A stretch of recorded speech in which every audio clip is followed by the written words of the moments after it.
मुजफ्फर खान, मुजफ्फर खान, तुम्हारे बेटे ने आने से इनकार कर दिया है। वो तुम्हारी तरह से ही बदतमीज, खुदगर्ज और औरत का गुलाम है, जैसे तुम्हारा बाप था और तुम थे। लेकिन अगर वो नहीं आया तो उसका भी वही अंजाम होगा जो उसकी औरत का होगा। मेरा वादा है। हाँ।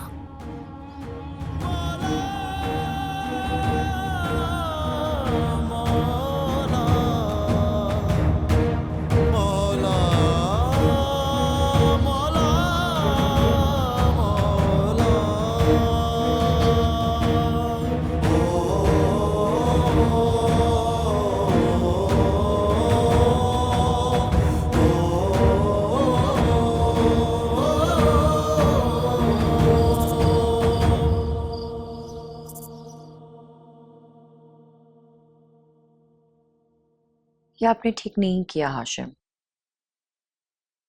अम्मी जानी तो यही सोचेंगी ना कि आपने मेरे कहने पे यह शर्त लगाई है। वो क्या सोचेंगी, मुझे इसकी कोई परवाह नहीं है। परवाह होनी चाहिए आपको, माँ है वो आपकी।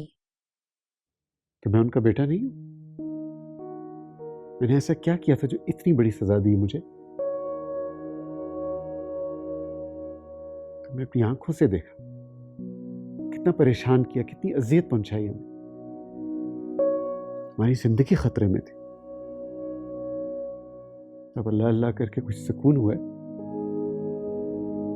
तो फिर याद आ गई हमारी। मैंने सही फैसला किया। मैं वहां हवेली में रहूं, तुम लोग यहाँ रहो, ये मुमकिन नहीं है। मैं जानती हूँ हाशिम, मैं बस ये नहीं चाहती कि बाद में दुनिया वाले ये बातें बनाएं कि मैंने आपको अम्मी जानी से मिलने से रोका है। कौन से दुनिया वाले? दुनिया वाले उस वक्त कहां थे जब हमें घर से निकाला गया था?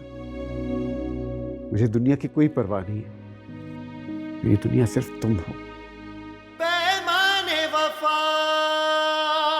दस्तारे अना,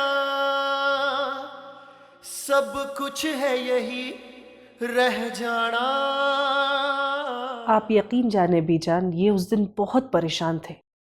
फिर मैंने इनको तसल्ली दी कि नेकी का काम है, आप जरूर जाएं। मगर अफसोस इस बात का रह गया कि हाशिम खान ने आपकी इज्जत नहीं रखी। हाशिम ऐसा नहीं है फरजाना। बस मुझे हैरत है कि आज तक वो उस औरत के शहर से क्यों नहीं निकला। वरना हमारे यहाँ के मर्द तो इस तरह की औरतों को ज्यादा देर तक सर पर सवार नहीं रखते।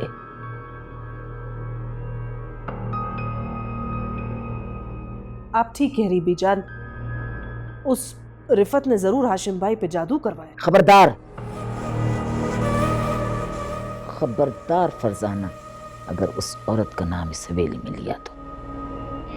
तुम्हें मालूम नहीं है कि उस औरत का नाम हवेली में लेना गुनाह है? माफी चाहती हूँ बीजान, वो जबान थोड़ा फिसल गई थी। मेरे सामने बात करते हुए जबान को काबू में रखा करो। जी, अब मैं तो ये कह रही थी कि उस औरत ने हाशिम भाई पे बहुत बुरा जादू किया हुआ है। अगर आप इजाजत दें तो मैं एक बाबा को जानती हूँ जो दुआ करते हैं। और नहीं, मैं अपने बेटे को अपने जोरे बाजू से वापस लाऊंगी। अभी मैं इतनी कमजोर नहीं हुई कि उस औरत को शिकस्त देने के लिए मुझे किसी बाबे मुरीदों पीरों की जरूरत पड़े। बिल्कुल सही कहा आपने बीजान, लेकिन एक बात है बीजान, हाशिम खान ने आपकी इज्जत का ख्याल नहीं किया। तो तुम्हारा क्या ख्याल था वलीद खान, कि वो पहली मुलाकात में मेरी सारी बातें मान लेगा? मैं अपनी औलाद को अच्छी तरह जानती हूँ। मैंने सारे पत्ते उसके सामने नहीं खोले।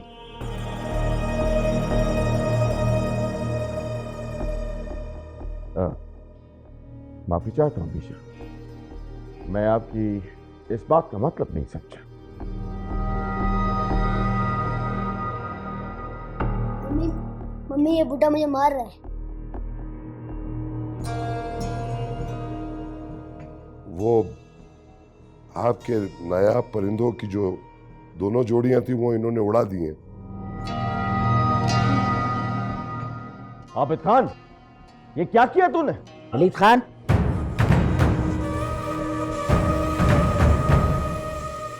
उससे बड़ी गलती तो तुम कर रहे हो।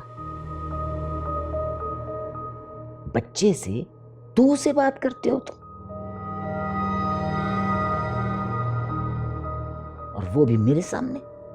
माफी चाहता हूं बीजान, वो गुस्से में मुंह से निकल गया, लेकिन आप देखे तो सही कैसी गलती की है उसने। कितने नायाब परिंदे थे आपके जोड़ा। परिंदे उड़ गए तो उड़ जाने दो, लेकिन तुम तो खानदान की रिवायत और तहजीब के पुर्जे मत उड़ाओ।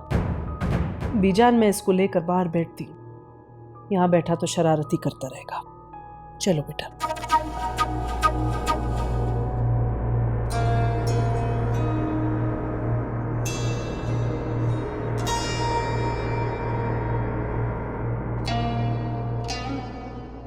आबिद खान दिन ब दिन शरारती होता जा रहा है बीजान। वलीद खान, मैं शरारत तो माफ कर सकती हूँ, बगावत नहीं। वाह, क्या बात की आपने बीजान। खानों की रियासत में कोई बगावत का सोच भी नहीं सकता। बगावत की तो बीजान सिर्फ एक ही सजा है, और वो है मौत की सजा। लेकिन हाशिम खान ने जो गलती की है बीजान, मेरा ख्याल है कि उसे बहुत जल्द अपनी गलती का एहसास हो जाएगा और वापस आ जाएगा हाशिम खान। बस थोड़ा सा वक्त चाहिए उसे। वलीद खान, लेकिन मैं ज्यादा देर इंतजार नहीं कर सकती। तुम ऐसा करो, हाशिम खान से मिलो और उससे कहो कि वो शहर वाली कोठी में उस औरत के साथ रह सकता है। बीजान, ये आप क्या कह रही हैं बीजान? शहर वाली कोठी, वो तो आपकी जाती कयामगाह के लिए मुख्तस है बीजान।